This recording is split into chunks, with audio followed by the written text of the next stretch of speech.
While folks are worried about inflation and tariffs, there is one Canadian company that might just be positioned to win. As governments chant build, build, build, well, that is exactly what they do. Fasten your seatbelts, folks. This is going to be a good one. Bird Construction has been operating in Canada for more than 100 years. They are a company with very deep roots, and their relevance, well, it's never been stronger.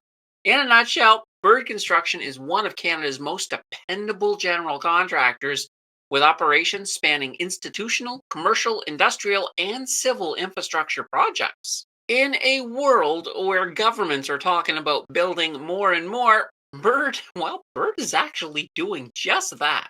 This may have begun as a response to Trump tariffs. However, with a federal government focused on housing on a national level and, well, on a provincial level, we got Doug Ford ready to remove red tape and put the focus on, well, building homes and infrastructure.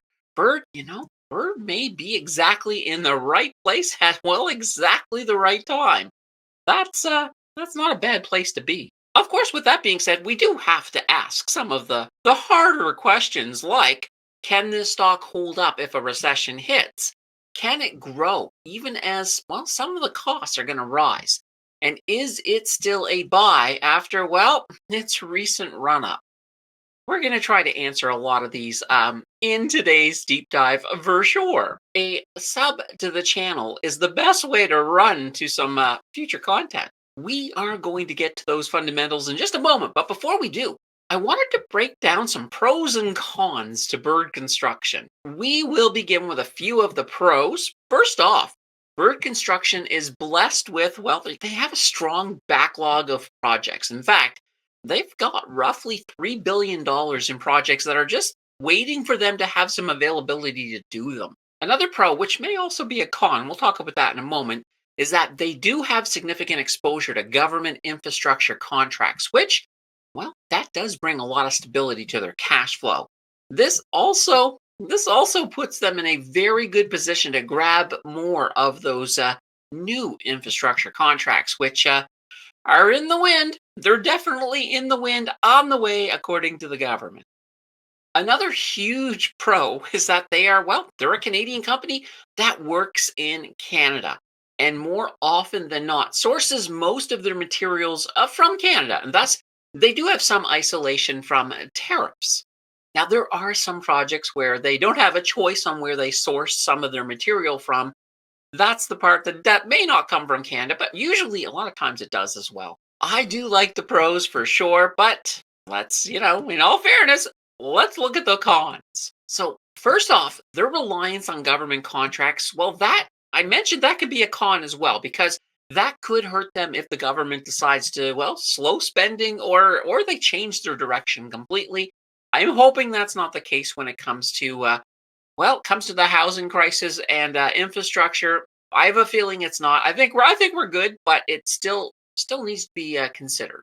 Another con is that they are often overlooked with their smaller market cap, but that may very well be changing as more and more investors have been taking notice lately. And our final con, and this is a big one, skilled trade shortages in Canada. Well, that could delay projects or increase costs. Okay, with all of that being said, I do think we are ready to jump into those fundamentals. If there are numbers involved, we need to call on the sergeant of sums, the expert of equations, the one and only Mr. Math. We will start off with a little bit of their surface data. At the time of recording, their current value is coming in at $25.86, and their little market cap is 1.43 billion. So I have a feeling that market cap over the next few years is going to get a little bigger. Their beta 0.89, and that's a good reflection of some of those government contracts. They certainly help bring that stability down quite a bit. Their earnings per share coming in at 1.82, and they've got a price to earnings ratio of 14.21. Now, amongst their peers, the average, it's pretty high, 41.3.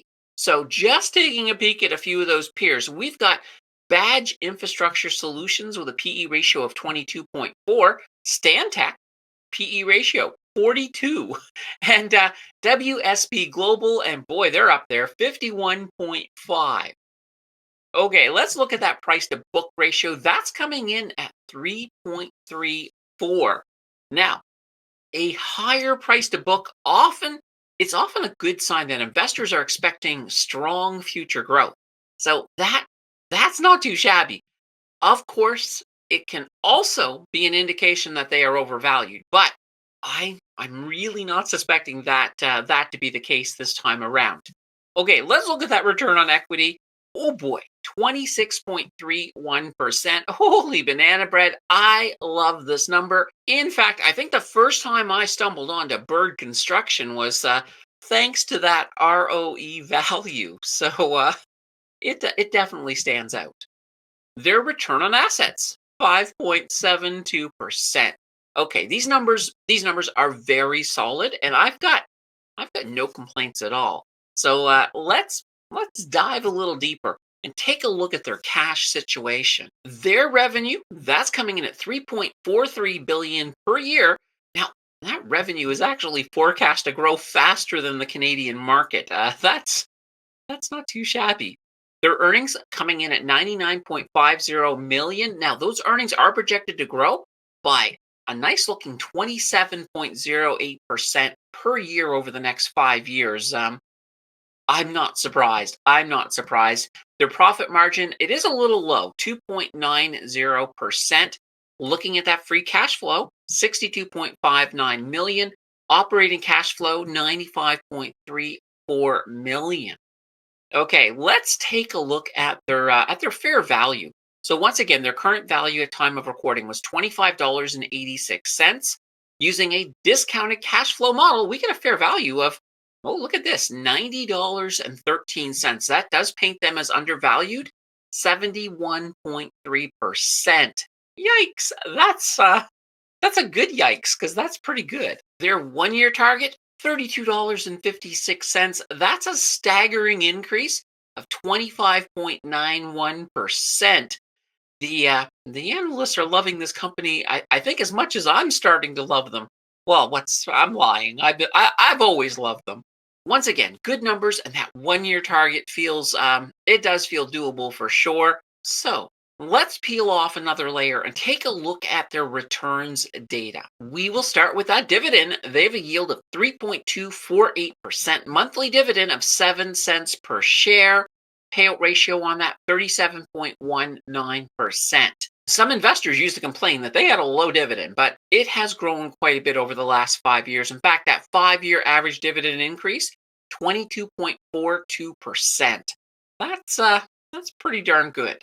All right, switching to their returns, that 3 year return on investment, 209.70%. Factor in the dividends. Total return, 227.57%. This is very awesome for sure. Looking at their 1 year, that 1 year return on investment, 24.87%. Adding in the dividends, total return, 28.26%. And their 3 year annualized, that looks fantastic, 48.51%. Their return data is, well, it's very good. I'm really liking everything I've seen so far. So with that being said, let's take that final dive into their debt data. So they've got a total debt of 189.10 million, and their total equity, 248.26 million. So that's a debt to equity ratio of 44.16%. I like that. That's a good number for sure. I absolutely want to point out that debt to equity ratio, oh boy, it has decreased from 128.9% over the last 5 years. So this is a company moving in the right direction for sure. Okay, looking at their cash and cash equivalents, that's coming in at 137.80 million. I like that amount for sure. That can almost eat up that entire debt. So that's not too shabby. Looking at the short term, their assets come in at 1.24 billion, liabilities 976.18 million. I like that for sure. I keep saying I like it, but I do. Looking at their long term, They've got assets of 462.59 million, liabilities 295.70 million. This is great. I I like this even more. And we have that case where their short-term assets cover their long-term liabilities, and that's just icing on the cake. It is a huge sign of their financial health and financial flexibility for sure. Oh boy. Overall, their debt situation is fantastic. They have the debt covered big time, and the servicing of said debt is well covered by their EBIT. So those earnings before interest and taxes, they quite literally have a big enough moat to pay down most of that debt with ease if they chose to. Also, just taking a quick gander at their share dilution, yeah, there's none. They don't dilute their shares. There's no need to. They're doing everything right. This has been a journey for sure, and I do think we have enough data for that final verdict. I have loved this company since I first looked at them, and that may create a wee bit of bias on my part. However, the numbers are not biased at all, and that's why I love fundamental analysis. Anyway, this is a great company, and I do think they have a strong future ahead of them, which makes them a great hold for sure. Dividend growth investors will love this stock without a doubt. I think if Canada maintains the course, this stock could be a huge winner for sure, without a doubt. This may not be the stock for income investors, but then again, maybe it could add a wee bit of stability to your non-income focused accounts. I will say that I do hold this one in the 0 to 100K TFSA challenge, and it's doing well for sure. In many portfolios, bird. Yes, bird is definitely the word. If you are interested in bird construction, don't forget to put in a whole heaping helping of due diligence before you place any of your hard-earned money on the table. Let's continue that learning journey by checking out this video on cool as ice ETFs. Thank you for watching, and I will see you in the next video.